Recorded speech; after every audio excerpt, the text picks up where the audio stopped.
where are each of your characters when you come back in the second season? Madeline, do you want to start? So Janina's in the Colonies. She's been sent there, obviously, because she endangered the life of her child. And then at the end of season 1, we see the women resisting and the handmaids resisting and not stoning her to death. So the thing I love about the Colonies, I loved so much in the book.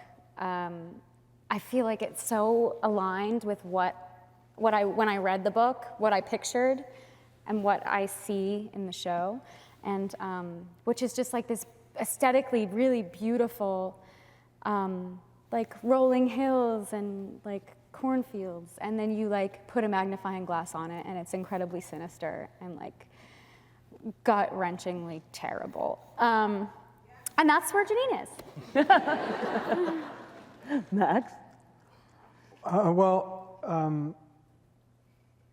You know, Alfred is carrying Nick's child, and his primal feelings for her, I think, have not shifted. Nick is constantly making decisions that negate his self-preservation because of the romance that is so central to this story, and they're very good. Bruce and his team are remarkably good at creating these unsurmountable circumstances for these characters, for all of us, and it's no different for Nick. We find Moira in Canada, thank God. She has reconnected with Luke, who she is very connected to just because of both of their loves for June. And they're falling in love. No, I'm kidding, she's a lesbian. She likes the ladies.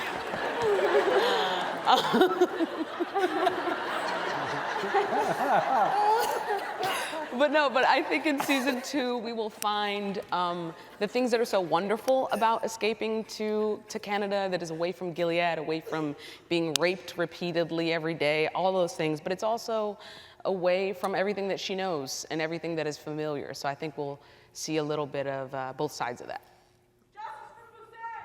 I have Trisha too.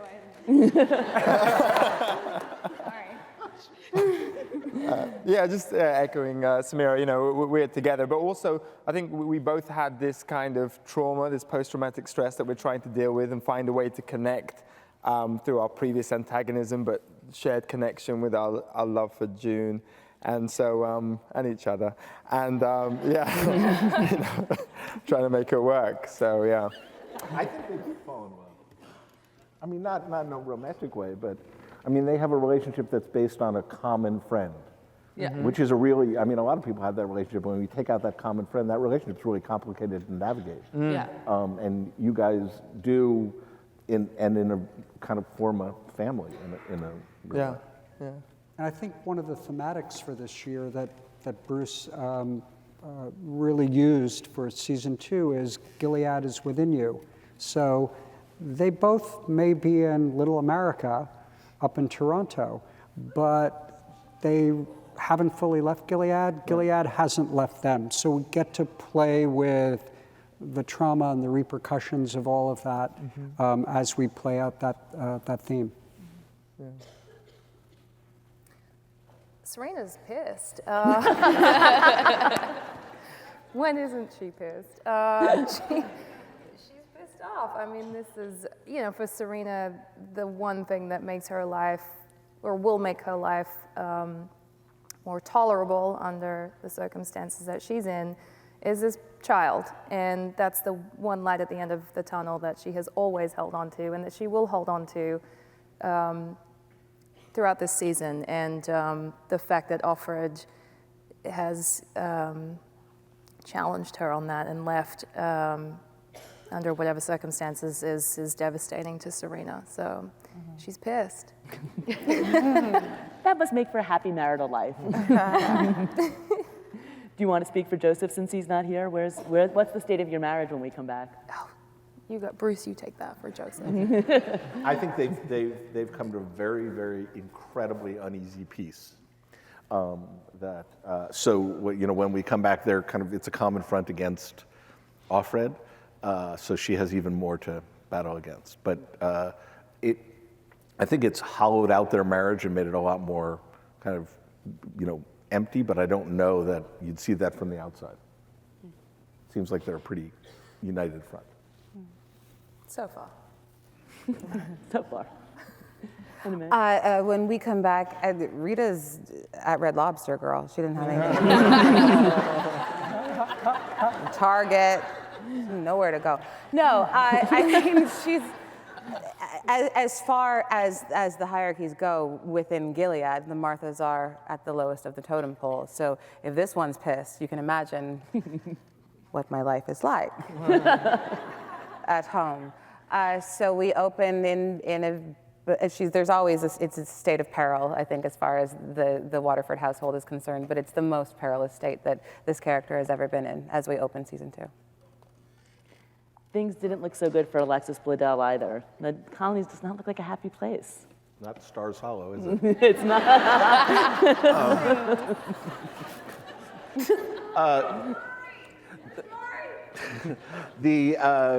Someone's got to work, people. The Colonies are horrible. I mean, it's an extrapolation of the way that they think about women as disposable. So Alexis was astonishing and continues to bear up under incredible brutality all the way through, but also is in the Colonies and eventually is in the Colonies with Maddie.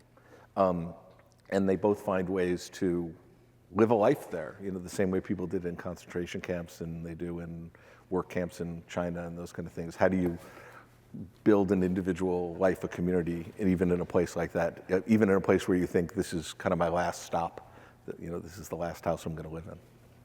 So cheerful then. Great. And then let's talk about Aunt Lydia, who seems to have spent the time off in charm school.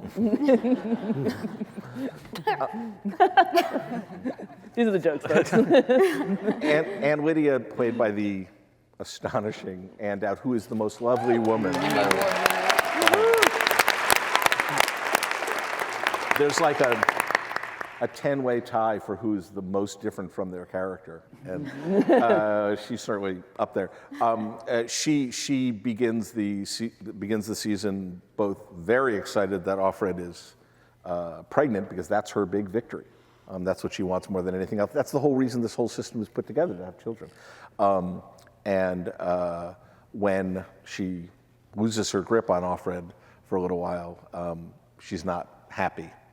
And she expresses her anger in very interesting ways, not the ways that you would expect.